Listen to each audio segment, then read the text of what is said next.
그러면 사실 오늘 본문은 지난주 본문과 거의 비슷한데 내용상으로는 뭐 큰 차이가 없다고 해도 과언이 아닌데 약간의 차이가 있다면 마치 결혼을 생각하면 남자의 입장에서 온 결혼과 여자의 입장에서 온 결혼이라는 것 자체는 똑같지만 전혀 차이가 생기잖아요. 입장의 차이라는 것이 있죠. 지난번에는 우리 사람편에서 예수 그리스도의 십자가의 죽으심을 설명할 때 내가 그리스도와 십자가 함께 못 박혔나니 그런즉 이제는 내가 내 안에 그리스도께서 나는 죽고 그리스도께서 사신 것이다. 그래서 나를 위해 죽으신 하나님의 아들을 믿는 믿음으로 사는 것이다. 라고 해서 내 입장에서 예수 그리스도의 십자가의 죽으심을 설명하는 방식을 취했습니다. 그래서 그것이 나에게 어떤 효능이 있고 어떤 열매가 있고 어떤 의미가 있는지를 살펴보는 시간을 가졌는데요. 이번에는 좀 반대로 하나님 편에서 예수 그리스도의 십자가에 못 박힘이 어떤 의미로 우리에게 전달이 되어야 하느냐에 대한 이야기를 오늘 살펴보려고 합니다.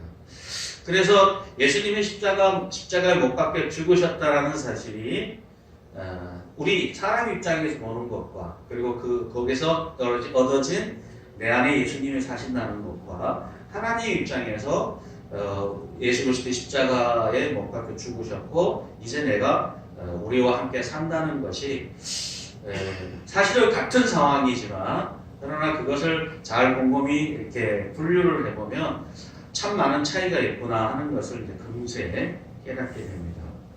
그래서 오늘 본문의 주요한 내용은 실제로 오늘 본문은 말세를 앞두고 있는 그 신자로서 우리가 어떻게 살 것이냐 하는 부분에 대해서 설명을 하고 있죠. 그래서 5절에 보면 하나님이 다시 오시는 날이 이 당시에는 예수님이 금방 올 줄을 알고 기대하고 있었는데 많은 사람들이 일찍 죽임을 당하고 또 일찍 이제 그것을 본 사람이 죽는 여러 상황 속에 있을 때 많은 사람들이 진짜 예수님이 오시나 다시 오시나 하는 궁금증을 가지고 있었고 때로는 어떤 사람들은 예수님은 다시 안 와, 다시 재림하지 않아 라고 생각을 하고 이렇게 의로운 삶을 또 하나님의 말씀을 믿음으로 갖고 살아가는 삶을 잘 살지 않고 방탕하게 사는 사람들이 생겨나기 시작을 했습니다. 그래서 사도 바울이 데살로니가 교회에 편지를 보내면서 데살로니가 교회는 되게 신실한 신자들이에요. 믿음으로 잘 살고 있기 때문에 그들에게 흔들리지 말고 너희는 어둠의 자녀들이 아니라 빛의 자녀들이고 깨어 있어서 하나님의 말씀대로 너희가 지금까지 살고 있는 것처럼 열심히 살아라 하는 마지막 권면으로 이 편지를 이제 마무리하고 있는 거죠. 그런데 여기서 매우 흥미로운 것은 뭐냐면 우리가 믿음의 이 하나님의 말씀대로 의로운 삶을 살아가는 것 이것이 어디서부터 기인하느냐 어디서부터 출발하느냐라고 했을 때 10절에 보게 되면 예수께서 우리를 위하여 죽으사 우리로 하여금 깨어있든지 자든지 자기와 함께 살게 하려 하셨다. 하나 넘겨볼까요?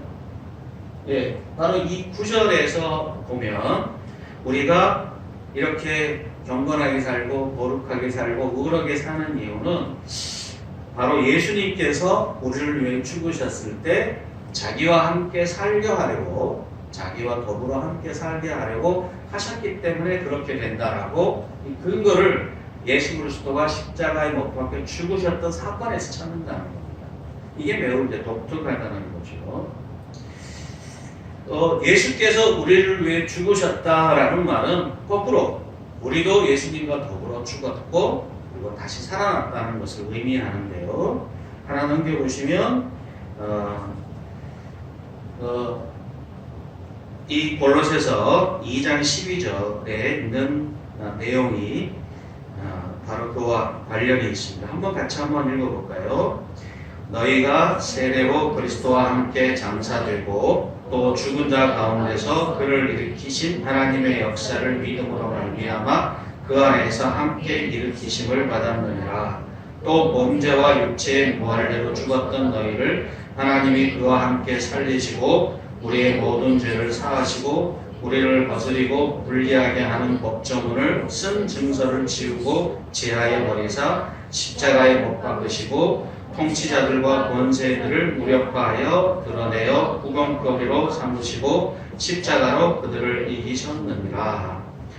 여기 보면 우리가 죽었고 그리스도의 십자가 함께 달려 죽었고 그러나 그 안에서 우리가 다시 한번 살아났다라고 선언을 하고 있습니다. 그러니까 십자가는 우리로 하여금 죄와 이 어두운 악한 삶의 자리에서 우리로 그것과 관련해서 죽고 그것은 이제 나한테 영향을 미치지 못하게 되었고 이제는 우리가 그리스도와 함께 살아나서 우리 하나님의 의로운 자로 믿음의 거룩한 삶을 살아갈 수 있는 사람으로 세우게 되었다는 겁니다. 그리고 실제로 그렇게 세워졌고요. 그래서 이제 우리는 십자가에 함께 못 박혔기 때문에 이제 우리가 이제 살아났다라는 표현을 하게 되는 거죠. 하나 더 넘겨보시면 같은 표현이지만 조금 다른 왜 우리가 살아났는지를 설명하는 건데요.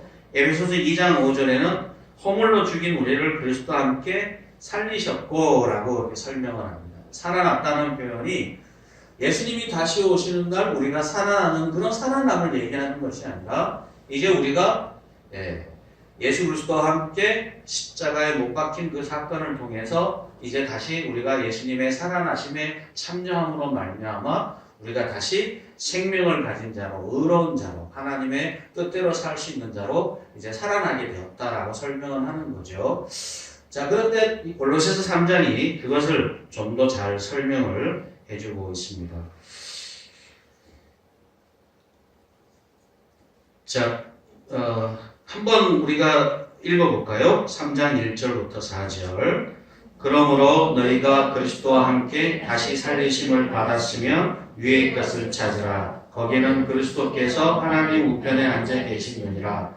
위의 것을 생각하고 땅의 것을 생각하지 말라. 이는 너희가 죽었고 너희 생명이 그리스도와 함께 하나님 안에 감추어졌습니다.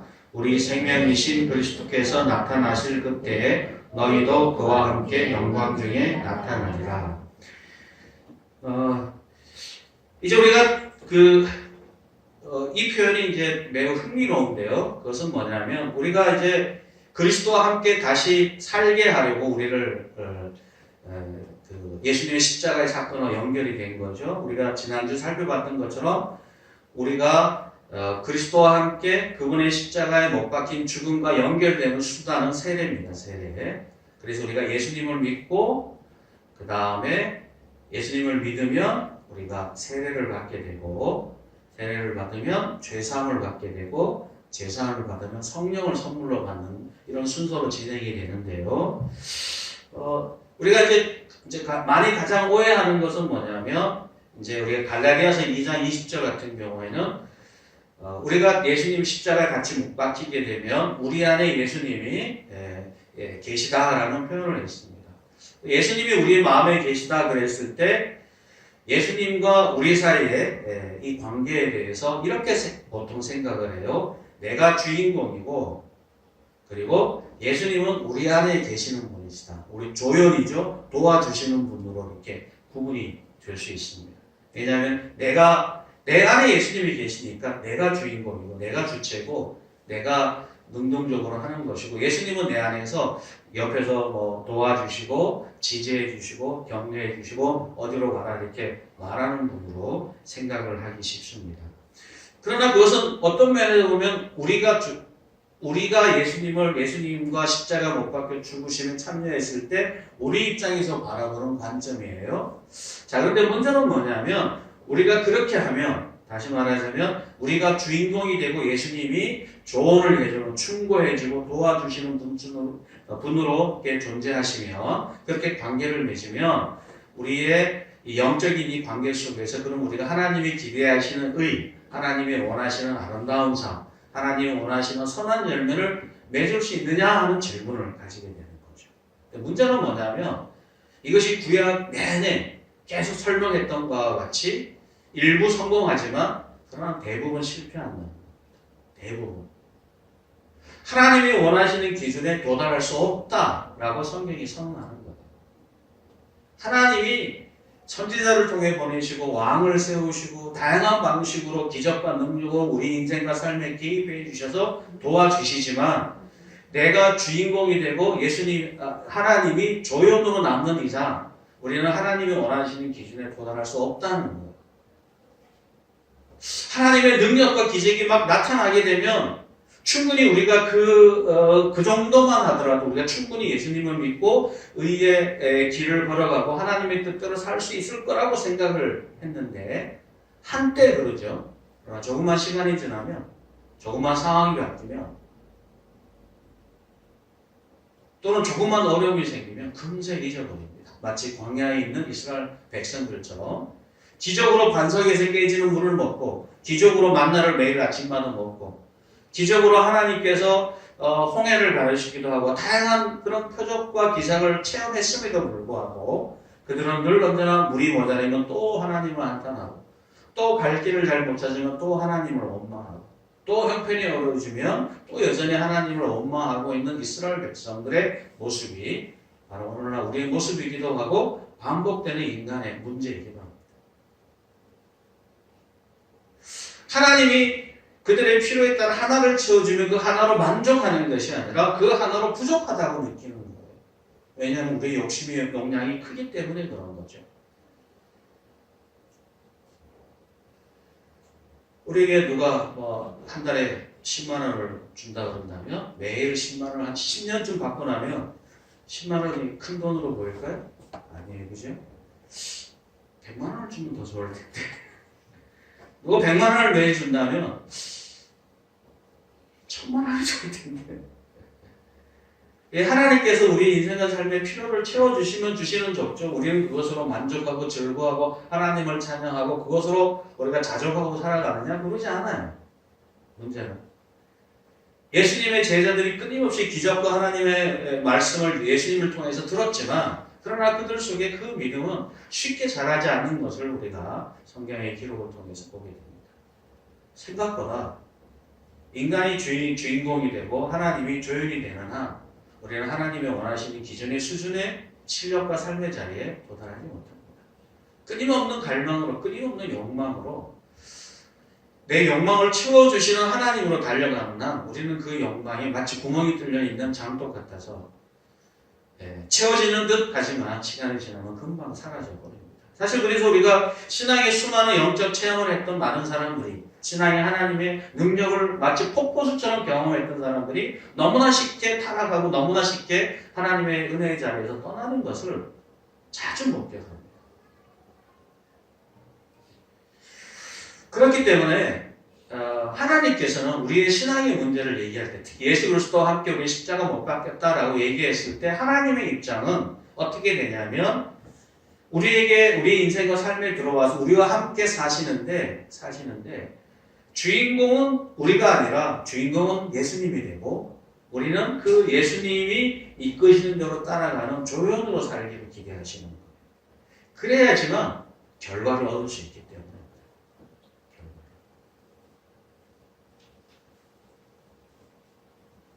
그래서 예수님께서 우리의 마음에 계시다라는 말은 거꾸로 얘기하면 그분이 이제 우리의 마음을 다스리는 주인공으로 계시고 우리는 그 예수님이 우리의 마음을 통해서 말씀해 주시고 깨닫게 해주시는 것을 따라서 살아가는 조연으로 살고 마치 우리의 운전대를 하나님에게 맡기는 것과 같은 우리 인생의 참된 방향을 가지고 의미를 가지고 가치를 가지는 것을 하나님이 다스리시고 통치하시고 그런 모습으로 바꾸기를 원하는 거예요. 그래서 이렇게 되는 거예요. 그래서 오늘 우리가 본문을 보시면 이렇게 있습니다.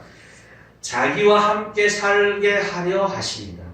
예수님이 하나님이 우리 인간을 이 세상을 통치하고 다스리는데 그 전에는 하나님과 함께하지 않고 지멋대로 막 사는 불황아처럼 사는데 데리고 와서 싹 씻겨갖고 깨끗하게 옷을 입히고 와서 이제 나와 함께 살게 하는 거예요. 그래서 예수님이 너 이거 해, 너 저거 해 이렇게 맡겨주면 그 맡겨주는 일들을 하는 거죠. 그래서 우리와 하나님과의 관계를 하나님이 주인이시고 우리는 그 하나님의 뜻대로 살아가는 종으로서 또는 자녀로서 신부는 자녀죠. 자녀로서 일꾼으로서 백성으로서 하나님과 함께 살 수 있도록 기회를 주시는 거죠. 그럼 우리가 뭐 하나님의 종으로 자녀로 산다 그러니까 우리가 되게 비참하다 뭐 그러진 않아요. 우리가 그동안 잘 의에 줄이고 굶주리는 잘 못 먹고 이 세상에서 그냥 먹고 그냥 생존을 위해 살아가는 사람들이 의미와 가치를 깨닫고 살아가는 거니까. 그래서 골로새서 3장에서는 이제 우리가 다시 살리심을 받았으면 이제 우리가 하나님과 함께 사는 건데 하나님과 함께 산다면 우리는 위의 것을 추구하고 살아야 된다. 땅의 것을 생각하면 안 된다. 그리고 이제 하나님과 함께 살게 된 우리는 이제 우리 속에 생명이 이제 감춰져 있어요. 그러니까 예수님 딱 믿고 나면 갑자기 생명이 비치고 눈빛으로 나오든지 아니면 이마에 무슨 뭐 표지가 나든지 아니면 뭐 이게 배지를 그렇게 하지 않잖아요. 예수 믿는 순간 뭐 달라지는 게 우리 내적인 변화는 있지만 외적으로 아무런 변화가 없잖아요. 그래서 생명이 있는지 없는지 잘 몰라요. 혹시 옆 사람 보시면 생명이 혹시 보이시나요? 이 사람 예수님 안에 참 생명이 있네? 보이셔요? 대단한 건데? 잘 안 보이잖아요. 그죠? 그래서 여기 보면 생명이 감춰져 있다. 이렇게 표현합니다. 감춰져. 그리스도 함께 하나님 안에 감춰. 생명이 있긴 있는데, 그리스도 안에 하나님 안에 감춰져 있습니다.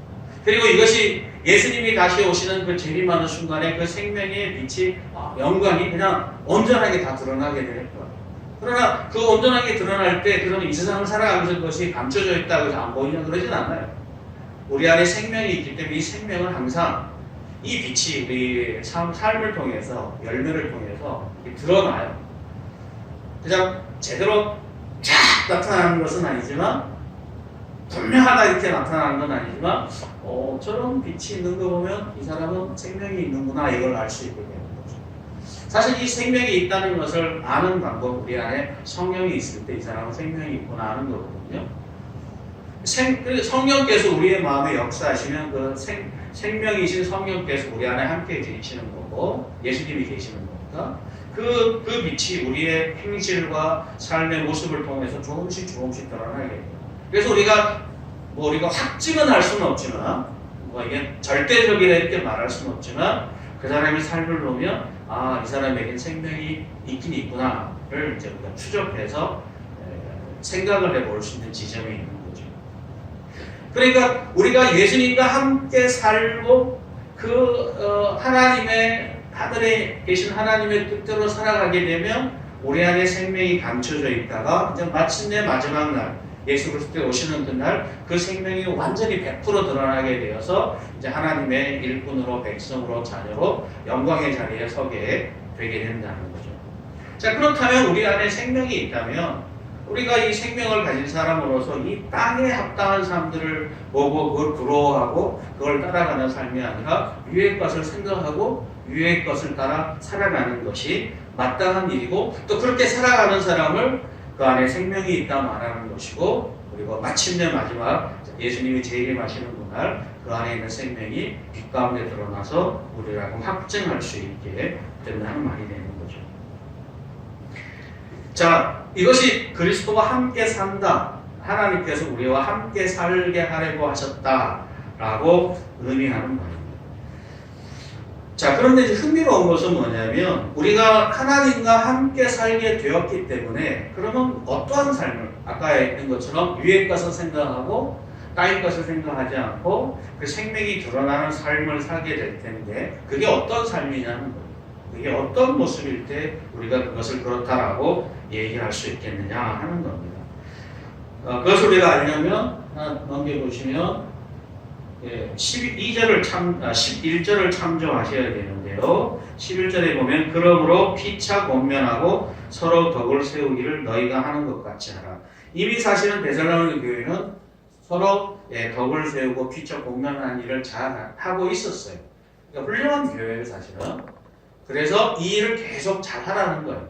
너희가 하고 있는 것처럼 지금 하고 있는 일을 더 적극적으로 더 열심히 해라. 그게 별 의미 없거나 가치 없는 것이 아니라 너 잘하고 있는 거다. 계속 앞으로도 더 해라. 라고 이렇게 권면을 하는 거죠. 자, 그런데 이제 흥미로운 것은 뭐냐면 여기서 하고 있는 것을 잘 하라고 얘기하면서 그 내용이 단순하게 개인의 경건이나 자기의 내적인 말씀을 채우거나 영적 체험을 더 늘리거나 종교적인 활동을 많이 하라 이런 권면을 하지 않아요. 오히려 뭐라 그러냐면 서로 권면하고 덕을 세우는 일을 열심히 하라고 합니다. 주변의 이웃들을 돌보라는 거죠. 사실 우리가 그 신앙의 모습이 사실 오늘날은 오늘날뿐 아니라 과거 구약의 시대도 마찬가지지만 우리가 신앙이라 그러면 철저히 좀 개인적인 생각을 많이 가져요. 그래서 개인의 경건의 모습이 얼마나 잘 나타나느냐에 따라서 그 사람의 실력이나 능력이나 모습을 설명하는 경향이 있죠. 그런데 사실 성경은 조금 입장이 좀 달라요. 사실 이 두 가지의 차이 때문에 늘 언제나 끊임없이 이제 그 갈등의 여지가 생기는 건데요. 한번 하나 넘겨보시면 우리가 이 에베소서 2장은 다시 한번 공부를 해야 될 본문인데요. 오늘은 좀 간략하게 보려고 합니다. 한번 같이 한번 읽어볼까요? 너희는 사도들과 선지자들의 터위에 세우심을 입은 자라. 그리스도 예수께서 친히 모퉁이 돌이 되셨느니라. 그의 안에서 건물마다 서로 연결하여 주 안에서 성전이 되어가고 너희도 성령 안에서 하나님의 거하실 처소가 되기 위하여 그리스도 예수 안에서 함께 지어져 가느니라. 하나님의 성령이 또 예수님이 우리 안에 오셔서 우리 안에 생명의 빛을 가졌다면 우리가 함께 교회 안에 함께 있는 믿음의 지체들을 서로 돌아보고 서로 세우는 과정을 통해서 하나님의 성령이 함께하는 성전의 외형적인 공동체적인 모습으로 나타난다라고 설명을 하고 있습니다. 신자는 사도들과 선지자들 토 위에 세워졌고 예수님이 십자가를 통해서 그분이 친히 모퉁이 돌이 되어 주셨죠. 모퉁이 돌이라는 것은 기준되는 돌이에요. 돌을 딱 놓고 모퉁이에 돌을 하나 세워서 그걸 기준으로 삼고 나머지 서로 연결해서 건물을 지어가게 되는 거죠. 신자들이 서로 그 다음에 그 돌을 기준으로 하나하나씩 쌓아서 하나의 멋진 건물이 되고 튼튼한 건물이 만들어지게 됩니다. 그리고 그것은 하나님의 성전이 되어서 하나님의 영광을 드러내는 용도로 사용되게 되는 거죠. 그러면 그것이 우리가 이 세상 속에서 하나님의 나라를 체험하는, 경험하는 그런 장소가 되기도 합니다. 실제로 우리가 그리스도와 더불어 함께 산다는 말은 그리스도와 함께 산다는 것이 개인적인 영역으로만 있는 것이 아니라 교회 안에는 다양한 많은 사람들이 어울려져서 하나님의 성전으로 이루어져가는 첫 출발점입니다. 내가 살아났을 때 믿음을 가지고 하나님의 자녀가 되었다는 것은 실제로 이 땅 속에서 하나님의 함께 하심을, 그분의 임재를, 그분의 현존을 체험할 수 있는 공동체가 출발될 수 있는 지점이 되는 거죠. 사실 그래서 그것이 교회가 예수 그리스도를 믿는 사람들을 불러 모아서 하나의 공동체가 되는 거예요. 물론 이것은 다양한 표현으로 성경은 이야기합니다. 이런 식으로 표현할 수 있죠. 여기 보면 요한복음에 보면 새 계명을 너희에게 주노니 서로 사랑하라. 너희가 서로 사랑하면 내가 너희를 서로 사랑한 것 같이 너희도 서로 사랑하라. 너희가 서로 사랑하면 이로써 모든 사람이 너희가 내 제자인 줄을 알리라. 제가 이 구절을 너무너무 좋아하는 구절 중에 하나인데요. 우리가 예수님의 참 제자이고 참 백성이고 참 신자임을 드러내는 것.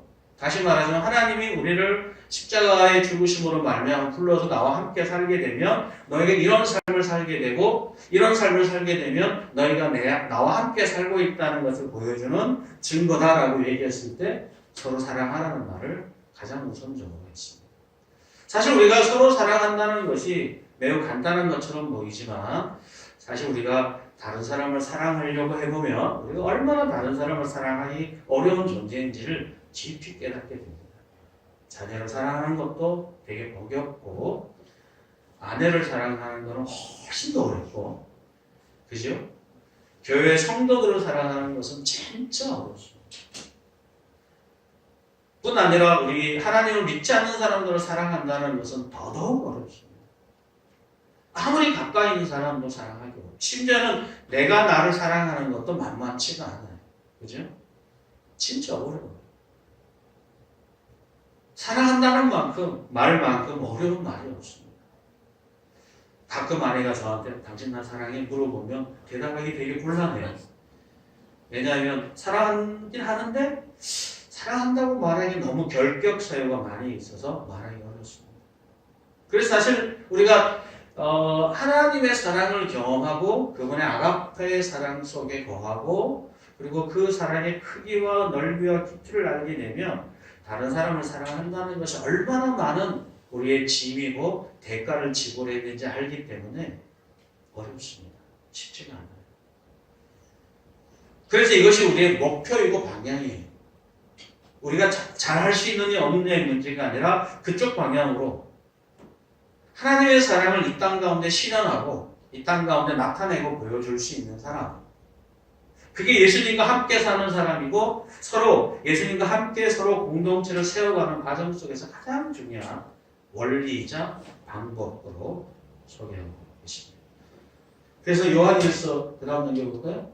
요한일서에는 형제를 사랑하고 있으면 그 사람을 빛 가운데 거하는 사람이라고 얘기하고 있습니다.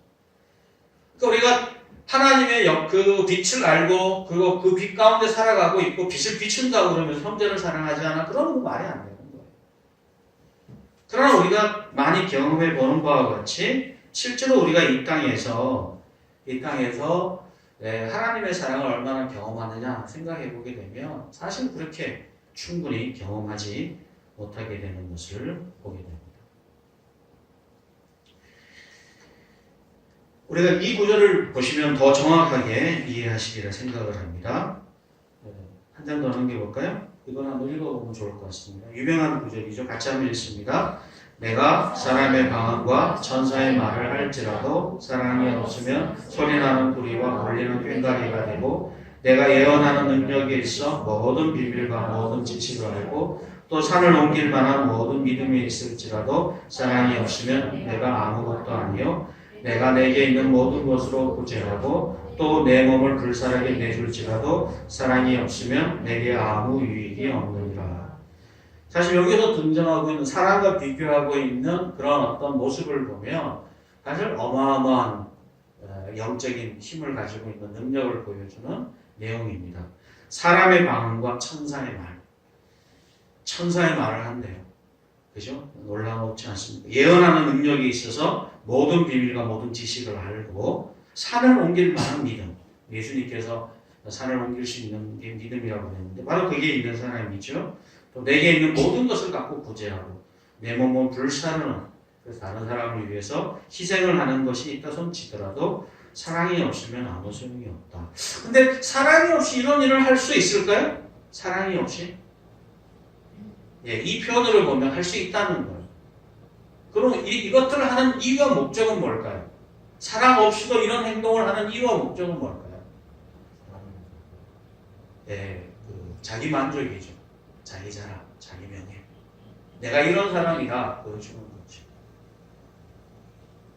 제가 사실은 이 고린도전서 13장을 공부하면서 제일 고민했던 중에 하나는 실력이 있고 능력이 있고 사회적 신분이 높고 가진 것이 많을수록 이 덫에 쉽게 빠진다는 거예요. 그렇기 때문에 여러분도 쉽게 빠지겠죠, 그죠? 여러분 능력도 있고 실력도 있고 미모도 되고 열심도 있으시니까. 또 제가 볼 때 각각 개인을 보면 참 괜찮으신 분들이에요. 참 훌륭하고 좋은 분들이에요. 그렇기 때문에 이 덫에 빠져. 내가 잘하고 있기 때문에 못하는 사람이 이런 얘기 못해요, 그죠? 사실 고린도 교회는 되게 뛰어난 영적 체험자들이고 실력을 갖고 있는 사람이 지식이 있는 사람들이었어요, 실제로. 그래서 사도 바울한테도 꿀리지 않아요. 실제로 이 고린도 교회에 와서 설교할 수 있는 사람은 뭐 바울, 아볼로, 뭐 디모데, 뭐 그 당대 최고의 사역자들이 와서 사역을 하던 교회였어요. 뛰어난 사람들이었죠. 실력이 있는 사람, 귀도 높아지고 또 그만큼 열심히 지금으로 따지면 선교도 열심히 하고 전도도 열심히 하고 뭐라 그러면 강원으로 모여서 함께 막 기도도 하고 영적 체험도 하고 불같이 체험을 하고 신앙에 대해서 성경도 공부하면 뭐 누구보다도 열심히 지식을 자랑할 수 있을 만큼 뛰어난 사람들이었어요. 구제하자 그러면 구제하고 뭐 지금으로 따지자면 신앙의 거의 영웅들 뭐 이런 사람들이 교회에 그냥 많이 있었어요. 그런데 끊임없이 싸우고 있었어요. 누가 오르냐, 누가 좀 잘하냐, 이것이 맞냐, 저것이 틀리냐 이런 싸움들이 끊임없이 있었어요. 그러니까 그들이 갖고 있는 그런 영적인 능력에 어마무시한 그런 실력과 능력에도 불구하고 그 교회는 교회감을 전혀 나타내고 있지 못했어요. 사도 바울은 그 모습을 보고 지금 이렇게 쓴 거예요. 실제로 여기 있는 것들은 그 당시에 고린도 교회의 교인들이 보여주고 있는 영적인 능력을 조금 더 과장했는지 아닌지 잘 모르겠지만 그러나 충분히 그런 정도의 칭찬을 할 만한 그런 모습들을 충분히 갖고 있었다는 거예요. 사실 잘 보시면 이런 것들은 다 개인의 영적인 능력을 보여주는 도구에 지나지 않아요. 저로 따진다면 우리 목사님은 그 미국에 있는 그 어마무시한 웨스트민스터 신학교에서 박사학위도 받으시고 서울대도 나오시고 되게 뛰어난 사람. 이렇게 자랑하는 것과 비슷하죠. 물론 그런 사람들이 있어요. 그렇지만 겸손한 사람도 있지만 뭔가 그렇게 자기를 무장하고 드러내고 보여줄 수 있는 그런 실력을 가지고 있는 사람들이 있다는 거죠. 교회도 마찬가지겠죠. 교회에 나오면서 신앙이 오래되시고 정말 누구보다도 모든 신앙의 사람들이 쭉 우리 교회 식구들 중에서도 저희 교회 꼭 그렇다는 건 아니지만 지식이나 경험이나 열심이나 수고해 볼 때 이게 마치 평지에 산이 하나 우뚝 올라 있는 것처럼 그렇게 우뚝 서 있는 분들이 있습니다. 워낙 개인의 실력과 능력과 헌신이 출중해서 누구든지 인정해 줄 수 있는 사람이에요. 그런데 이런 분들의 대체로 보면 다른 사람의 충고를 잘 듣지 않죠. 오히려 끊임없이 다른 사람과 비교를 통해서 내가 얼마나 대단한 사람인 것을 스스로 알고 그 사람들을 꾸중을 하고 야단을 치고 그들을 이끌어서 좀 더 신앙과 삶이 자기 정도 수준이 될 수 있도록 끌어가려고 애를 씁니다. 그리고 그렇게 함으로써 누가 더 드러나죠? 그 사람이 드러나는 것이 아니라 그렇게 하는 자기가 더 드러날 수 있게 되죠. 그래서 이웃의 낮음을 통하여 나의 높음을 자랑하는 자리에 서기 쉽습니다. 하나님이 기뻐하시는 일꾼은 아니죠. 오히려 교회를 방해하는 사람이에요. 외양은 개인적인 영적으로는 훌륭하지만 그러나 그 사람은 여전히 자기의 욕망 속에 갇혀 있는 사람이라고 할 수 있습니다. 사실 이런 분들이 교회만 있는 것이 아니라 우리 노회에 보면 훌륭하신 여러 목사님 속에서도 많이 있습니다. 간혹 보면 참 실력도 있고 열정도 있고 지식이나 재주도 많은데 그런데 노회에서 전혀 쓸모가 없는 사람들이 있어요. 목사님 중에 끊임없이 주변의 사람들을 야단치고 가르치려고 그러고 괴롭히고 욕되게 합니다. 이게 옳아라고 외치면서 너는 틀렸어 라고 말을 하는 분들입니다. 제가 볼 때 그 사람이 하는 말은 맞아요. 마치 예수님께서 바리새인들에게 그의 말은 따르지만 그의 행동은 따르지 말라라고 했던 것처럼 자신의 주변의 이웃들을 따뜻한 눈으로 보고 위로하고 격려하지 못하는 분들입니다. 비판하고 정죄하고 자랑하고. 근데 문제는 그분이 그럴 만한 자격이 있어요, 실제로. 그러니까 더 어려워요. 그죠? 잘 못하면 좀 부정한 점이 있으면 너 그것 때문에 안 돼. 틀렸어. 이렇게 얘기하면 되는데 너무 훌륭하고 잘하셔요. 그런데 그의 마음에 따뜻한 마음이 없고 주변의 사람을 격려하고 위로하고 세워주는 것이 없어요. 주변에 아무도 존중하지 않습니다. 함께 세워지지 않으면 나도 설 수 없다 하는 것을 잘 모르는 사람입니다. 이렇게 말하면 목사님 어디쯤 제가 그런 사람이거든요. 그래서 더 두려움을 느끼는 거예요. 더 두려움을 느끼는 거예요. 우리가 그런 사람 아닙니까? 우리가 교회에 문제가 생기거나 또는 우리 주변의 삶에 우리 가정에 어떤 일이 생기면 우리가 얼마나 수고했고 애썼고 눈물 흘리고 고생을 했습니까? 충분히 하나님도 아마 나의 열심과 열정을 인정해주고 나를 잘했다고 칭찬해 주실 거야 라는 마음으로 그래서 반대로 잘하지 못했던 부족한 사람들을 볼 때 저러고도 교회 다닌다고 할 수 있어? 저러다가 목사라고 말할 수 있어? 저러면서 우리 가정이 하나의 멤버로 쉴 수 있어? 라고 정죄하고 판단하고 내가 어느 순간에 하나님의 자리에 있어서 그 사람을 멸시하고 비난하고 있지 않습니까? 사실 예수님께서 바리새인을 가장 뭐라고 그랬던 것은 뭐냐? 바로 그런 태도와 자세였기 때문에 그러나 사실 그것이 바리새인만의 문제가 아니라 초대교회에 많은 사람들에게 있었던 문제였어요. 열심히 하는 사람일수록, 잘하는 사람일수록, 애쓰는 사람일수록 그것이 교회라는 이름으로 우리는 더 무서워져요. 초대교회 때도 그렇고 한동안 우리가 일제시대를 끝나고 나서 보신이라는 교단이 한때 그런 문제에 빠졌던 적이 있습니다. 믿음으로 열심히 살고 의롭게 살고 수고하였는데 그래서 핍박을 받고 감옥에 있다가 이제 핍박이 사라지고 다시 감옥에서 나와서 교회에 돌아왔더니 다 그 핍박을 피해서 하나님을 부인하고 다 황제를 섬겼던 사람들이 다 교회의 요직을 차지하고 있어요. 와서 야 너희들은 가짜니까 교회 나가 우리가 진짜야 라고 해서 싸움이 붙었어요. 우리는 예수님 때문에 핍박도 당했고 어려움을 당했고 고난을 당해서 그 속에서도 믿음을 지키고 그래서 감옥에 들어와서 고생을 하고 이제 나왔는데 이 사람들은 그 속에서 대충 이 신앙을 배반하기도 하고 뭐 도망다니기도 하고 제대로 고백하지 않아서 어쨌든 살아남아갖고 교회의 권력과 힘을 여전히 가지고 있고 잘 먹고 잘 살고 있었거든요. 그 사이에 갈등이 생겼어요. 그러면 상대적으로 보면 그런 사람이 잘못된 사람이죠. 이 사람은 여러 가지 희생과 헌신을 했기 때문에. 그런데 희한하게도 이 교회의 역사는 이상하게 흘러갑니다. 이 사람들이 저 사람은 다 하나님 믿는 사람이 아니라 가짜야. 틀렸어. 잘못됐어. 하고 이 사람들을 다 배격하고 참 헌신을 가진 사람들끼리 교회를 만들어서 교회 신앙을 유지하고 우리만 진짜 교회야. 다 나머지는 가짜야. 라고 시작을 해서 한 세대가 지나기 전에 이 교회는 이단이 됐습니다. 이단. 되게 무섭지 않습니까? 그렇게 열정과 열심을 갖고 하나님 나라에 일했는데 어느 날 잘못된 자리에 서 있어요.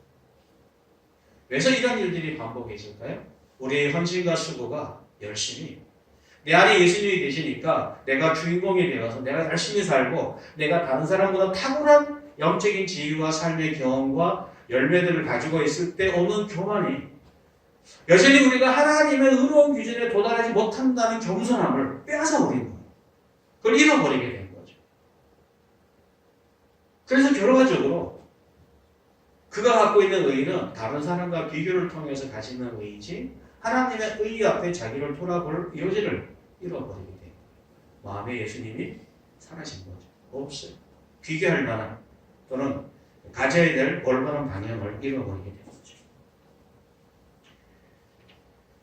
하나 더 넘겨볼까요? 마무리하려고 하는데요. 고린도서 5장 21절 같이 한번 읽어보겠습니다. 하나님이 죄를 알지도 못하신 이를 우리를 대신해서 죄로 삼으신 것은 우리로 하여금 그 안에서 하나님의 의가 되게 하려 하십니다. 사실 이게 오늘 본문에 있는 10절을 또 다른 형편에 풀어놓은 거죠. 하나님께서 예수님의 십자가를 못 박히신 것은 우리로 하여금 하나님 안에서 살게 하려 했다는 말을 하나님의 의가 돼요. 하나님의 의가 나타나는 존재예요. 하나님의 의를 나타내는 존재가 되어야 되니까 내가 주인공이 되면 안 되고 예수님이 주인공이 되고 우리는 보조 역할을 해서 예수님이 시키시는 대로 성령이 인도하는 대로 성령을 따라 사는 삶을 살아내면 하나님의 의가 우리 안에서 나타난 통로로 사용하겠다라고 소개를 하는 거죠. 그럼 그것이 어떻게 나타나는가? 하나의 예를 한번 볼까요? 요한복음 8장인데요. 여기 보면 예수님께서 가늠 중에 잡힌 여인을 붙잡아 오게 됩니다. 죄인이죠. 뭐 누가 변명할 수 없는 죄인입니다. 부정한 사람이고 괴롭히는 사람입니다. 예수님께서 그 당시 모였던 바리새인들이 질문을 합니다. 이 사람은 가늠 중에 잡혔는데 모세의 계명으로 돌로 쳐주기로 했는데 어떻게 할까요? 라고 물어봅니다. 예수님이 너희 중에 죄 없는 자가 돌로 쳐라 라고 명령을 합니다. 많은 사람이 돌로 쳐주기 위해서 눈이 시퍼렇게 들고 예수님을 시험하는 마음, 그리고 이 사람은 당연히 돌로 쳐주기에 대한 당위성을 갖고 모였던 사람들이 다 돌을 내려놓고 다 사라지게 됩니다.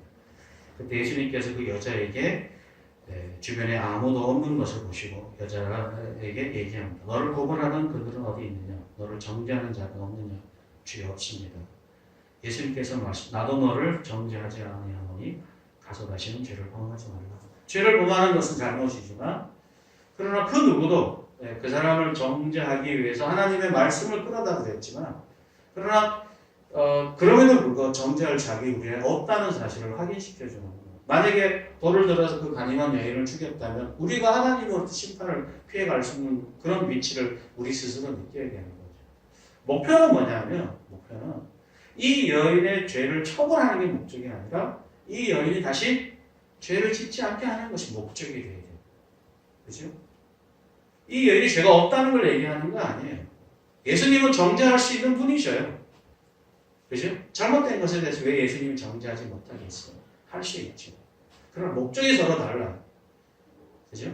목적이. 내가 주변에 신앙의 열심을 가지고 하나님 앞에 의로운서 영적 체험하고 지식을 많이 갖고 있으면 다른 사람보다 뛰어난 건 사실이잖아요. 훨씬 더 능력 있는 것도 사실이에요. 그러나 하나님이 왜 나를 이렇게 능력 있는 자로, 많은 영적 체험을 하는 자로, 하나님께 훌륭한 사람으로, 다른 사람에 비해서 뛰어난 사람으로 만들어 주셨을까를 질문해야죠. 물어봐야죠. 나는 이 사람과 종자가 다르고 아예 실력이 다르고 난 달라. 계급이 달라. 이렇게 자기를 자랑하고 의로 높이기 위해서 주신 게 아니에요. 어떻게 왜 주셨죠? 섬기라고 주신 거예요. 섬기. 실력이 있으니까. 앞선 사람이니까. 하나님의 나라의 영적 체험을 했으니까. 진리의 세계를 엿봤으니까. 하나님의 신비를 체험했으니까. 하나님 나라의 영광을 경험했으니까. 이제 네가 예수님처럼 예수님이 십자가에 달려 죽으신 것처럼 너도 내려와서 그걸 깨닫지 못하고 이해하지 못하고 어리석게 살아가는 사람은 부둥켜 그들과 함께 눈물 흘리고 같이 아파하고 같이 위로하고 같이 격려하고 함께 한 걸음 한 걸음 함께 가자고 말해줄 수 있는 사람. 그가 예수님이 우리의 마음에 함께 계시는 사람이고 그가 예수님과 더불어 함께 살아가고 있는 사람이라고 말할 수 있는 거죠. 예수님의 십자가는 본인이 그렇게 사셨던 것처럼 우리도 예수님처럼 자기를 희생하고 자기를 낮추고 살도록 하시는 거예요. 여러분이 가정에서 수고하고 살아가는 것, 이 직장과 일터와 교회에서 헌신하고 수고하는 것, 그것이 아무런 가치가 없거나 의미가 없는 것이 아닙니다. 여러분이 그런 여정을 살고 살아가는 것은 여러분이 그들과 다르거나 더 뛰어나거나 더 훌륭하다는 증거로 세우기 위한 것도 더더욱 아닙니다. 그렇게 하신 것은 바로 여러분이 하나님께 속한 사람이라는 증거를, 여러분에게 생명의 빛이 있다는 증거를 보여주는 훌륭한 증표가 됩니다. 그리고 여러분이 하나님께 속해 있다는 증거이기도 하죠. 여러분, 우리가 진리에 속해 있고 하나님의 의의 일꾼이 되었다는 것만큼 영광스러운 직책도 위치도 없습니다. 세상 사람들처럼 그렇게 살아가는 것이 아니라 바로 하나님께 속한 사람으로 그렇게 살아가는 거죠. 그렇다면 우리가 당연히 하나님께서 예수님을 통해서 우리와 자기와 함께 살게 하려고 하셨던 그 하나님의 의도가 우리 속에서 온전히 나타나고 그 증거와 열매가 풍성히 나타나서 여러분으로 말미암아 마치 우리 산상수훈에서 우리의 착한 행실을 보고 하나님께 영광을 돌리는 것처럼 우리를 통해서 그 영광의 빛이 우리를 통해 하나님의 영광의 빛이 예수 그리스도를 통해서 우리의 삶을 통해서 나타나 우리가 하나님의 영광을 보고 자랑하고 즐거워하고 진리의 세계를 엿보고 하나님의 의의 길을 경험할 수 있다는 우리가 이 세상 속에 정말 가치 있게 사는 것이고 의미 있게 사는 것이다 말할 수 있다는 거죠. 아무쪼록 그것이 여러분의 삶 속에 지금도 있겠지만 더 풍성하게 나타나시고 열매를 맺게 되시기를 주의 이름으로 축원합니다. 기도하겠습니다. 예수님은 우리를 위하여 함께 살게 하십니다. 우리를 위하여.